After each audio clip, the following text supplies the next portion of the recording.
All right, peep this, yo. Halito. I'm gonna take my time. Oh, no. That's my jam right there. Special days. Okay. Got it here. Special days is my shit. Excuse my French. That's my stuff. I'm gonna read today. So, anyway, we're gonna go ahead and this is by Michael B. Ballard. I believe it's 1995 when this was published. This one right here. A Long Shadow, Jefferson Davis, and the Final Days of the Confederacy. Now, we're gonna probably take a couple of weeks. I'm gonna take my time. I'm probably gonna have days where I read quite a bit.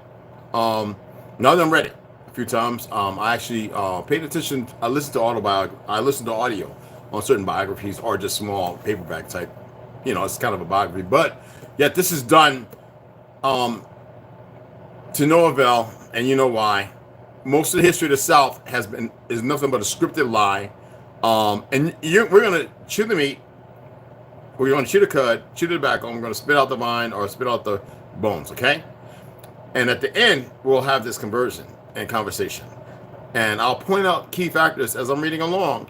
And most of y'all know what I've already taught as far as the so-called fake White House, the Jefferson House, the Franklin House, excuse me.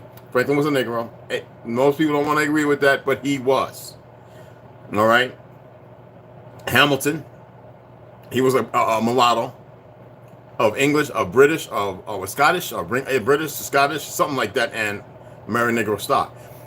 And most people have a hard time dealing with that because the layout that's been given by the Zionists, and I say that with glee because I detest them, okay, for what they have done. Knowing the truth of that history, and my Jewish uncles, if I call them Jewish, they probably would shoot me, but that's the way it is, y'all. And traveling the world and then reading all this stuff and talking with old heads who will laugh at the fact that most Negroes in America don't even know their truth. They wouldn't laugh with glee. They would laugh with a subtle, like they can't believe that on our own soil we forgot, but they don't know all the story as why and how the Zionists were able to take over and convince. After conquering, because they ain't conquered nothing, but conquering the other 6 states and moratorium. This one hasn't been conquered yet. Slowly and divisively it is. Sad thing is, all pale skins, Mexican, Spanish, whatever you think you are, you're subjugated to it. You're going to be flailed and dead, and your children going to be enslaved. So, anywho, for a short period of time, but anywho, we're going to read this, and we're going to start with the preface, so that way you won't have no illusions as to what I'm reading. Some people have bought it and they're reading it now, which I like. The thing is, you've really got to pay attention when you're reading. And so when you're listening, I want you to remove fictitious crayon colors out of your head.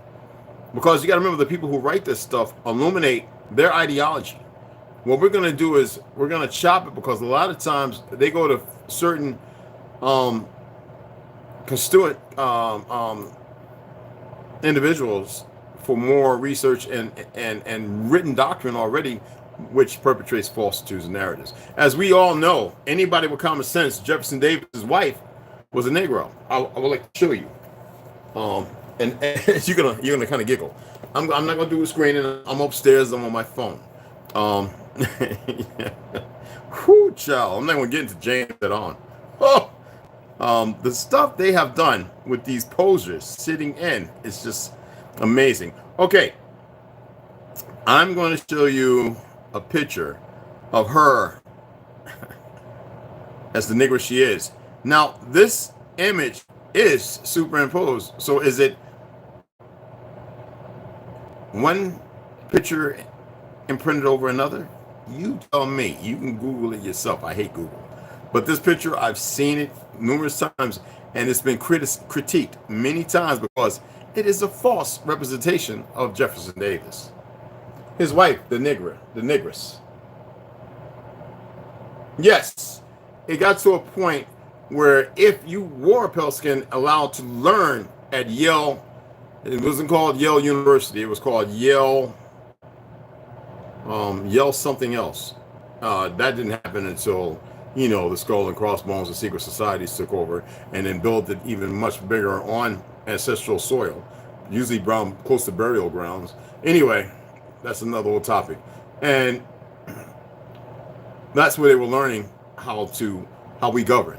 So anyway, that's a Negress. Not you, I know some people are gonna be like, oh, there he goes, right? I'm gonna give you a better picture of her. She's a Negro. She's an American Indian with a little bit of that what do you call it? That Germanic, that Dutch bloodline in her. I'm gonna show you another pic. That way you can sit there and see how they, their influence is so much full of lies. I'm gonna show you a picture of fake pictures of her. That is not her. Though you would think with the forehead, it could be. Does that remind you of Big Mama? Black and white, a little whited out because of lighting. That's their shading factor. A friend of mine worked in a printing shop and he used to point that out to me.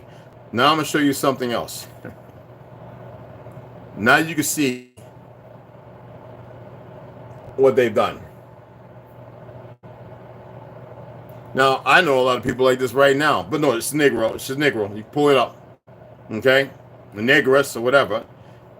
And if you have the talent to look past all the lies that they have published, because they have utilized about 3 to 4 different faces, and they always do that when they want to so-called white us out.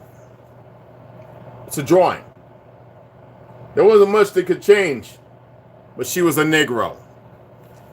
Now, clear all that up. Yes, it's important that our people know the truth and not these goddamn lies of history. All right? Now, on the book, you know, you're going to see the individual Staunton, who looks just like the fabled fake character Lincoln. Am I wrong? Why is it that they have to look like Lincoln? Where is the phenomenon when we know that Lincoln, and there's a grand story that I will go ahead and I will publish on here that you can read, a literal story where Lincoln rides by an old friend of 16 of his juvenile on a horse going to a town hall meeting, and he is very tired, and he rides up to an old friend and asks if he can concierge, you know, ride with him, and he says, "Don't let my darkness frighten you," because of his position. And his friend was not. A little upset, but not. That will be for another story. So let's go ahead and get into, there's some more I can show you on there. I think that's enough. Let's go ahead. And I already expressed to you, it's by Michael B. Ballard, okay? And we're going to read the preface, all right? Let's get you have a little context. Most historians, remember the words, okay? Most historians of the Civil War, most, not all, of the Civil War South have ignored the final days of the Confederate States of America, including the government's April-May 1865 retreat from Richmond, Virginia. The only previous scholarly account was by Alfred Jackson Hanna's flight into oblivion. Was published in Richmond in 1938. Who was the publishing authoritarians by that time? You must pay attention to this. I can always go back over and read it to you again. Hanna focused on the fortunes of President Jefferson Davis's cabinet during the retreat. Indeed, half of his book details the escape of cabinet members after the government had been dissolved and Davis captured ToLU'S in prison. But, you know, he got out and got into politics. But anyway, we'll get through the book. We'll get to that. All right. Journalist James C. Clark uses the same format in his slim, popular work, Last Train South, The Flight of the Confederate Government from Richmond, Virginia. Jefferson, North Carolina, of the Confederate government from Richmond, North Carolina, 1984. Burke Davis, that's in semicolon. That's in parentheses, Burke Davis's The Long Surrender, The New Yorker, 1985. goes beyond Hanna and Clark to include a survey of the activities of the retreat's main characters. That's talking about descriptive. During the post-war years, none of these accounts successfully investigates the historical significance of crucial final hours. Okay, that's the glorification of the war. Just pay attention. You got to remember, he went to sources. They're all in here. It's a ton of them. All right. His book, my book, it says, I'll read as in the person. My book is an attempt to present a thorough interpretive. Do we need to look up the word interpretive? Opinion? Anyway, skew of fact based on fact that the war, which was the Indian War, existed. That's a whole nother topic. We'll cover that down the road. Interpretive account of the retreat and to demonstrate its influence on the latter Southern and American history. The major portion is devoted to the period from 2 April. Listen now.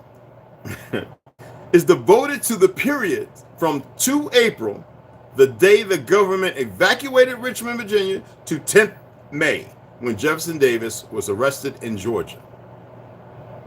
I have tried to place the story of the retreat in perspective as the final chapter of the Confederacy by showing the mood of Southerners facing defeat. See, that's the script. And to, when we are brought up in all this turmoil, is to make you say, okay, they lost. Wasn't the Civil War still going on? Didn't the Indian Wars take off again? All right, let me finish. And I know 1839, the Trail of Tears. Anyway. All right. The day the government evacuated Richmond to 10 May, when Jefferson Davis was arrested in Georgia. I have tried, he has tried, not attempted. Tried is a successor to failure. Try and stand up. Did you stand up? Where's the trial in that?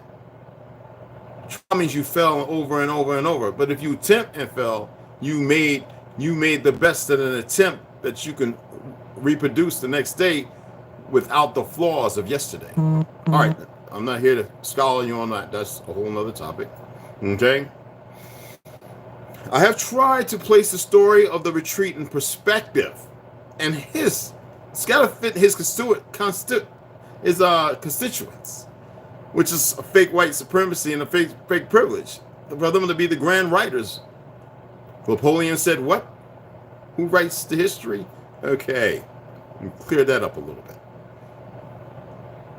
Perspective as the final chapter of the Confederacy by showing the mood of Southerners facing defeat. You'll see in some of the dialect, the church meetings, what some of the Secretary of War, blah, blah, blah. You'll hear as I read.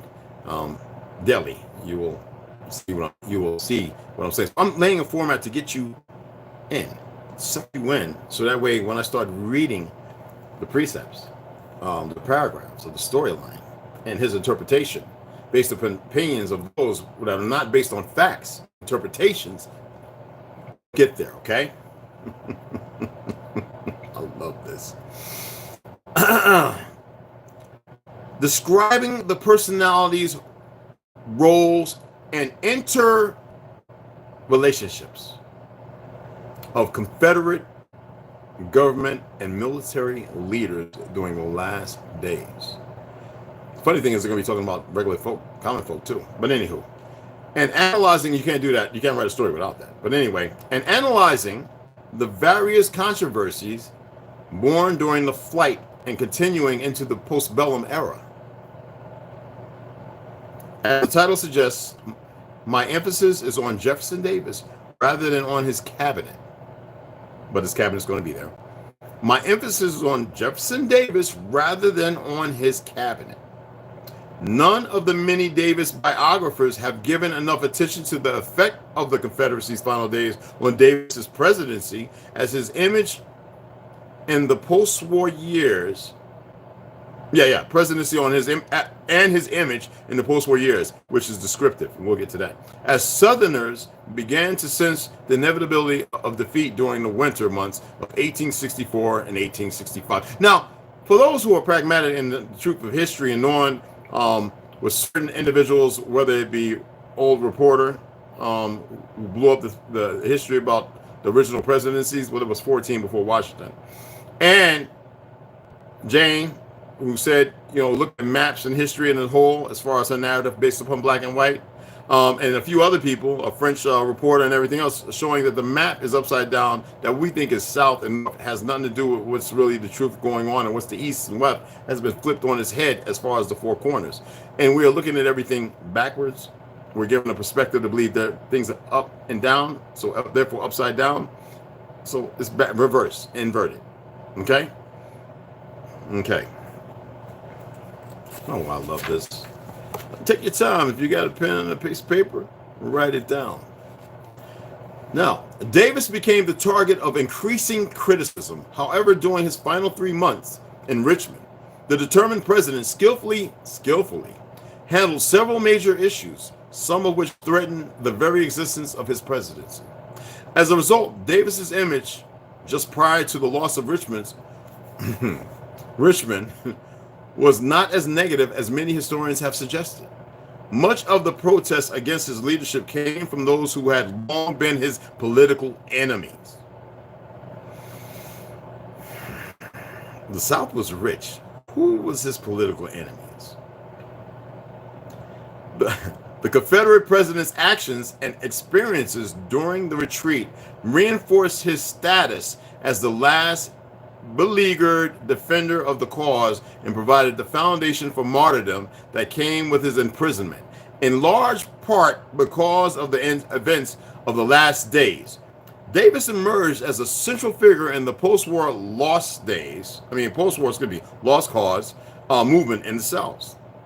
The final days of the Confederacy and of Davis's presidency revealed the nature of a dying nation during its waning months, and gave glimpses of the South that was to evolve from the ruins of war. Now, a lot of people also are aware that the trees were being chopped down, boats were being as fast as possibly be built by us, and they were just bringing people off the boat and putting the uniform on them, and they had to have the Irish fighting the Irish who were here, who weren't even recognized as pale skins, because a lot of them weren't even pale skin, nor Scots.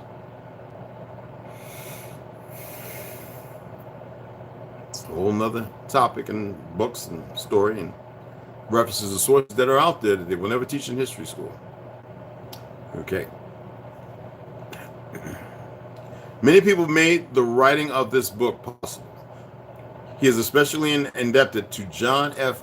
Marsalek of Mississippi State University for his invaluable advice and timely encouragement, and for his guidance and friendship during his graduate school years. The writer we're talking about here, Mr. Ballard. William E. Parrish of Mississippi State University. Emory M. Thomas of the University of Georgia, and Paul D. Escott of the University of North Carolina. At Charlotte, read early drafts, which at North Carolina at Charlotte read early drafts of the manuscripts and made significant suggestions that enhanced the final version. The number of versions, y'all. Remember this stuff. Many archivists and librarians provided expert assistance. That means just being able to find some of the new crap. Okay? And I am grateful, he is grateful to them all. Those who deserve special mention include Alan Stokes, University of South Carolina, Bill Menery, Tulane University, Kathy Carlson, Museum of the Confederacy at Richmond, Virginia, and Martha Irby, Mississippi State University. Others who made vital contributions to the cause were Norman Simons, Pensacola, Florida. Well, this is later in life, people. Pay attention now. Florida, okay? That's Pensacola, Florida. So we know it wasn't during the time of the Civil War, nor that long after. Historical Society, all right, that's the Florida Historical Society. And T.S. Kennedy Jr., a descendant of Stephen Mallory, who generously permitted me to consult the Mallory diaries. Linda McCurdy, Chapel Hill, North Carolina, who helped obtain research material from the University of North Carolina's Southern Historical Collection and from Duke University.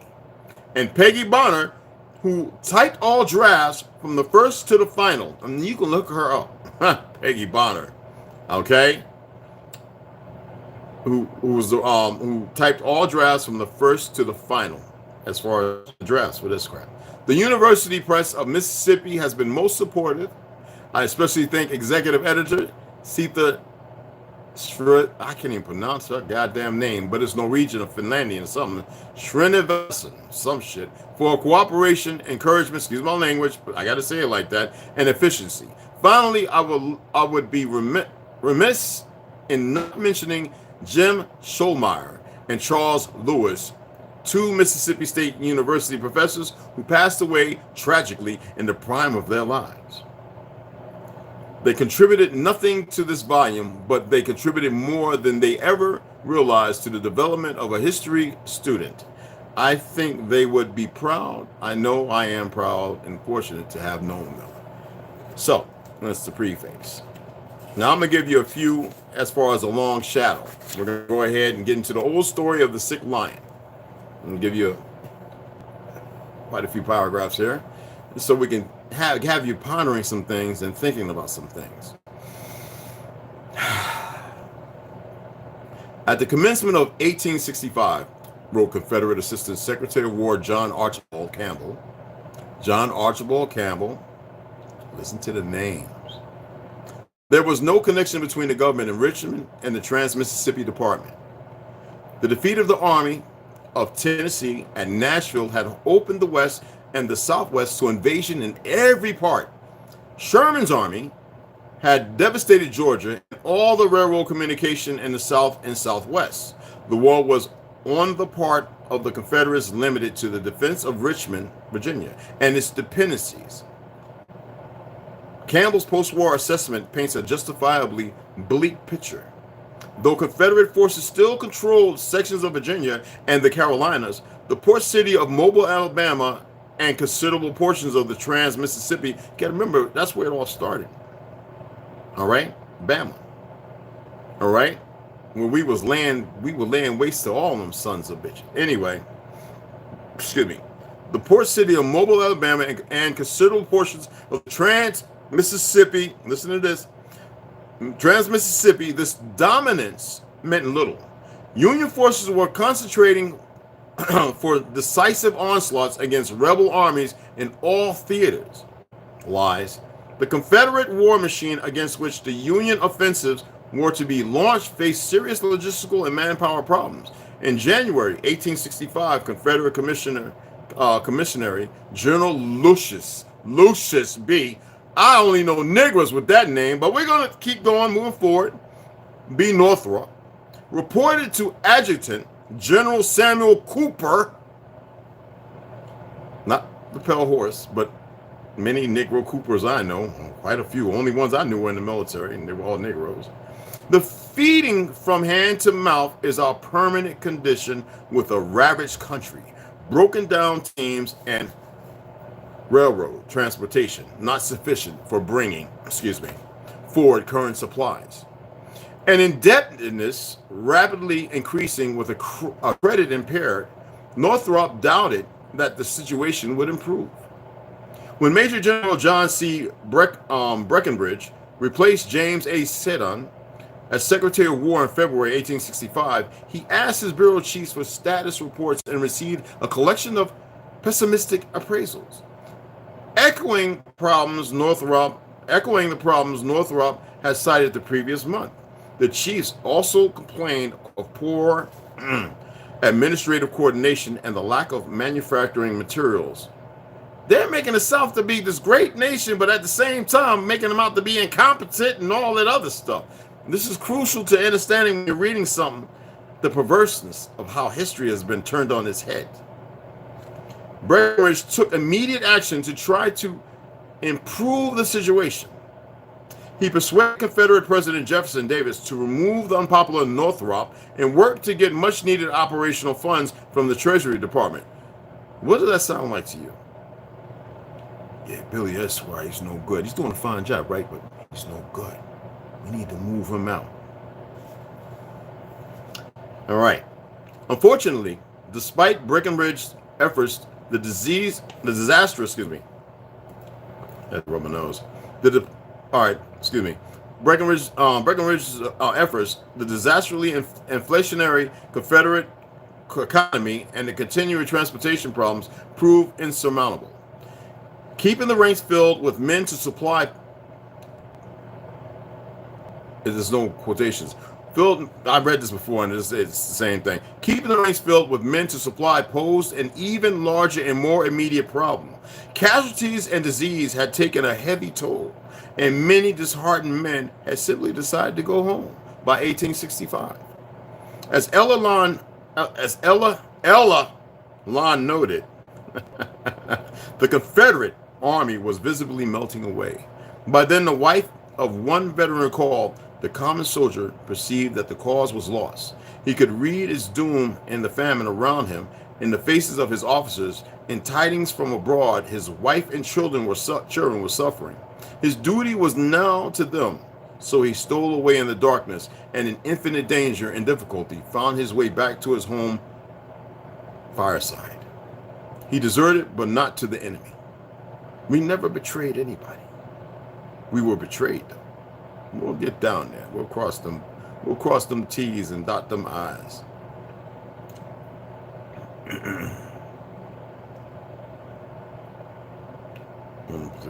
Okay.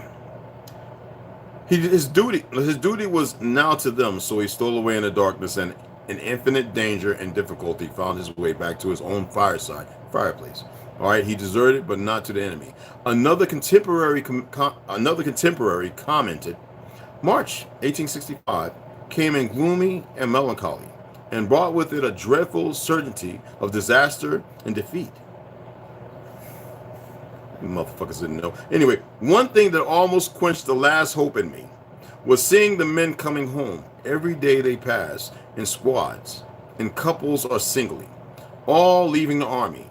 An amnesty proclamation appealing to patriotism of deserters brought little result other than a temporary ebbing of the tide.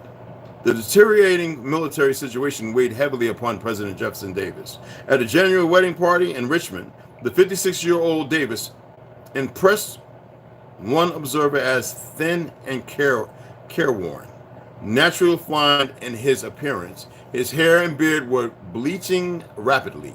His bloodless cheeks and slender nose gave him almost the appearance of emaciation. Starvation. The Mississippian had not found his presidency to be an easy task. His personality traits had compounded the awesome challenge of at once creating a new nation and leading it in a war for its existence, which is pure bullshit. Once he formed opinions, because the eventually up north didn't have no goddamn true nothing. Anyway, it was all run. We'll get to that somewhere down the road, okay?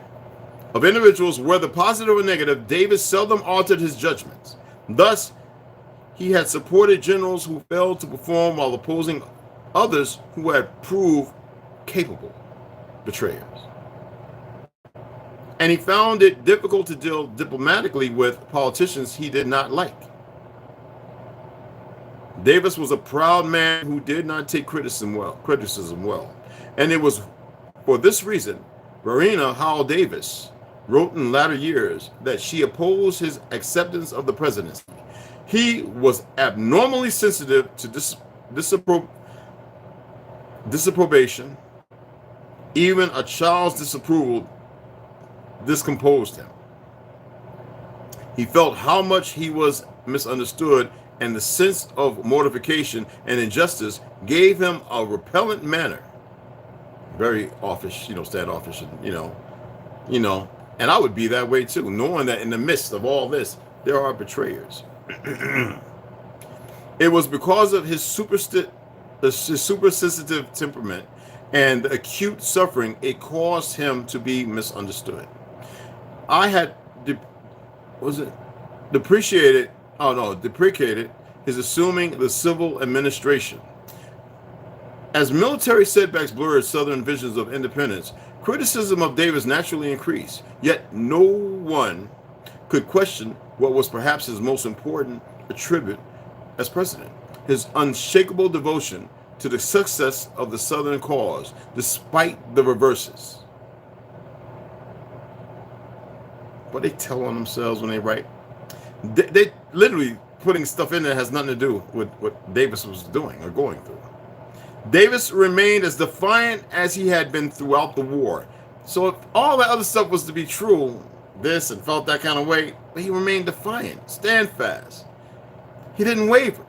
See how they get you in there and then they put stuff to condition your brain as if we already know they lost, right? No, they were betrayed. To keep the narrative going. You see this? Are you listening? Anyway, Davis remained as defiant as he had been throughout the war. In his November 1864 message to the Confederate Congress, Davis had declared not the fall of Richmond, nor Wilmington, nor Charleston, nor Savannah, nor Mobile, nor all combined can save the enemy from the constant drain of blood and treasure, which must continue until he shall discover that no peace is attainable unless based on the recognition of our indefeasible rights. During the first 3 months of 1865, Jefferson Davis had to face several crises that threatened the credibility of his bold words. His most pressing problem was the lack of an adequate force to stop the threatened advance of Union Major General William T. Sherman from Georgia through North. They just piping Sherman up. He was a piece of shit. Anyway, a staunch racist or some piece of shit. Anyway, in South Carolina, all right? Through in South Carolina. To assemble the necessary numbers, President Davis needed the cooperation of state officials. As in the past, however, Southern governors were preoccupied with the safety of their own states. The governor's obstructionism throughout the war has perhaps been overstated. But certainly in the Confederacy's most critical hour, there was no hint of a united front with the president. The military crisis, though it no doubt worried them, did not change their attitudes. Indeed, some of Davis' generals now seem to have developed the same sentiments. How could the richest part of this land, well, we know there were grand cities and subways and cars and all that shit then. Now, y'all know this. Somebody's fighting, getting beat up and beating people up and punching teachers and principals because I kept showing all this history and book stuff and all that, and they were saying, put that away. That's not what we're teaching. That's not a curriculum. When I was in my tweens. I'm into my 20s until I met Chief Dupree and A01 Coaxum and a few other people who says, now you learn some other things and be quiet.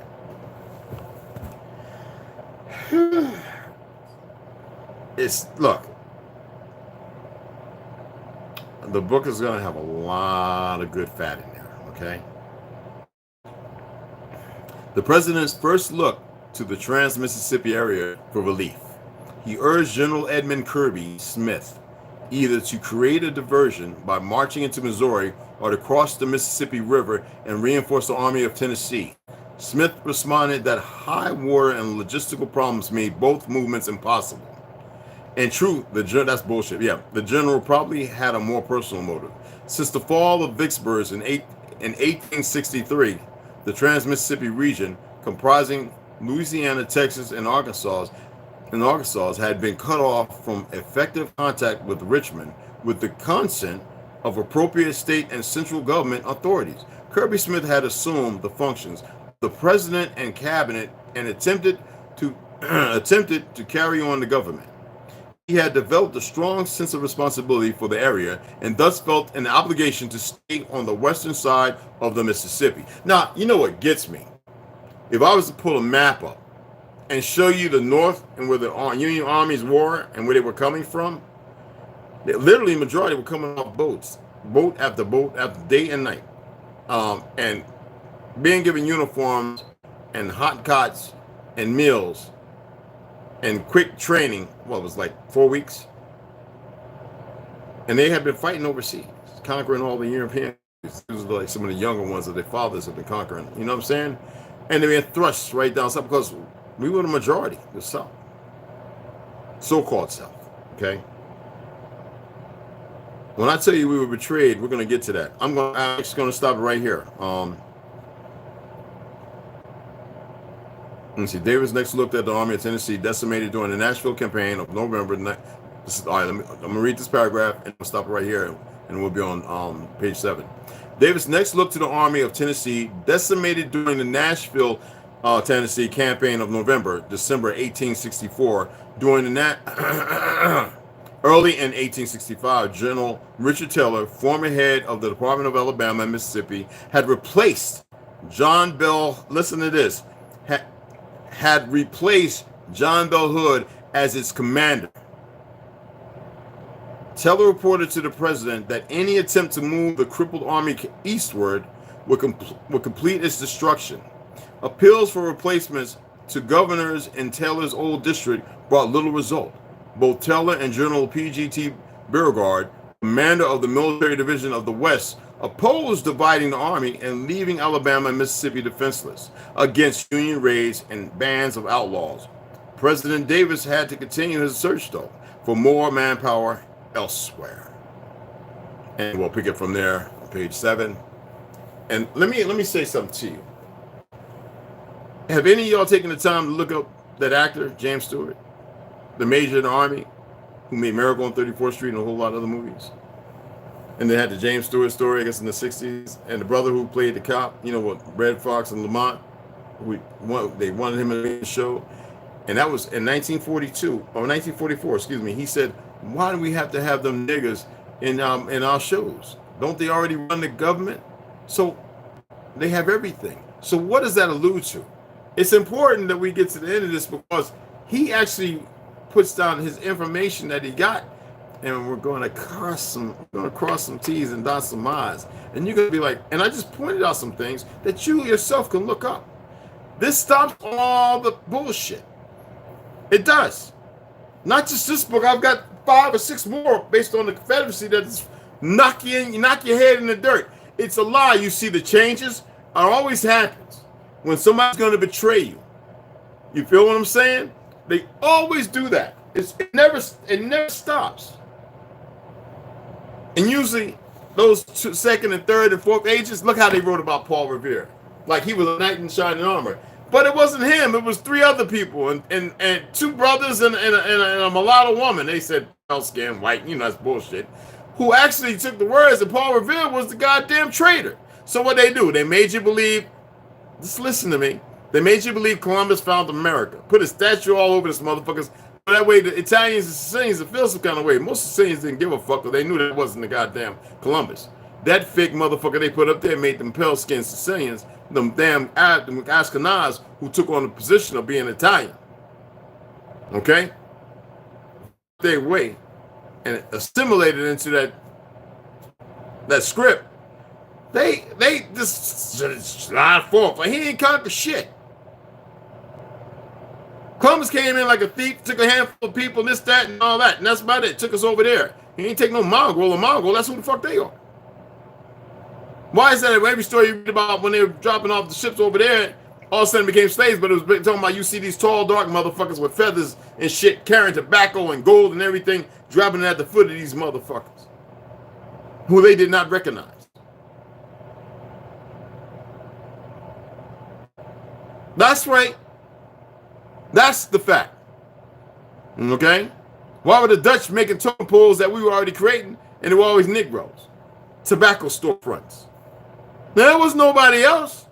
Now, all of a sudden, you see these little pale-skinned looking motherfuckers. I be wanting to set them bitches on fire, them frauds, them fakes. I grew up seeing all my asses on them totem poles. You paying attention? Everything's a fraud. And we're going to get deep in that motherfucker. And after that one, we're going to go to the Whitman. We're going to read that one. That one's going to hit you in the head. Because some of the things they'll talk about in here are going to be more descriptive in there. So we're going to keep this going every day. And I appreciate y'all taking the time to listen to old fogey, clearing this throat, costing a couple of foul words. We're going to clean that up. I'm working on it. And we're going to keep it going. I hope y'all enjoyed that. And I want y'all to have a grand, wonderful night. Excuse me. I got gas, y'all. Them vegetables, man. It's good to calculate, but you gotta balance that stuff. Give me gas like a mug. Anyway, y'all know where I stand, and y'all have a grand night. Oh, let me see who popped in. Oh, hey, the Jacksons 1984 fan art. Hey, what's going on? Monica Descendant, OCO, what's going on that? Hey, Rando, what's going on? All right, Kim, y'all know what's going on. That's what's up. Y'all know what's going on. I love the greetings. Original son. Woo! What's going on? M. Cart, T. Cortez. I'm going to say something else before I hang up, though, Rich C. Hayes. I'm going to keep it going. Big Chief Noble. Peace and blissfulness, brother. M. Cart. Yeah. Devon DeMore, what's going on? I want to say something. And most people that know me know that I've did my genealogy for a long time. I've got some Chinese relatives married in. Excellent people. I didn't know them when I was growing up, and made it my business to visit them. And they pulled out some pictures, and I was like, "Holy shit!" And they were like, "I was like, well, how come y'all don't get around and meet and this, that, and other?" You know, after Vietnam, things were fucked up, and you know, they talk perfect English. They've been here for a long time. They're kind of darker than the Chinese you see now. And I have a Bavarian, or Dutch Bavarian, whatever you want to call it, Jewish bloodline, but they're not Jews. It married into the family. My great-great-great-grandmother, Margaret Klein, and great-great-grandfather, Henry Schaus, when the shit was going through that now we couldn't marry outside our race or some shit, or they didn't want us, some bullshit. But anyway, they were Ketawa, and Jew. Or they weren't Jew at that time. Bavarian or Dutch. And something like that. German. And on my father's side, Lily Putin and James Henry Putin, where I get my name James, won the Trail of Tears, 1839. And I ain't seen no papers about no pale skins. Nowhere at all. None. Now, there wasn't one trip. There wasn't one trail. And that's the thing that boggled my mind when I started digging and learning so much more. And we have Spanish bloodline in the family as well. Our people, well, we knew the world. And most pale skins on our side, the dark wolf side, the older brother, exists. And they're discombobulated just like everybody else. But the worst on the pale skin side, the first descendants, that bastard son of Cain, if you want to call him that, you can call him that, but that's not what his name is. All these people that walk around call themselves Ashkenaz. I don't care how anybody feels about it, all right? You want to know history? You want to know history. So I never had no hatred for anybody.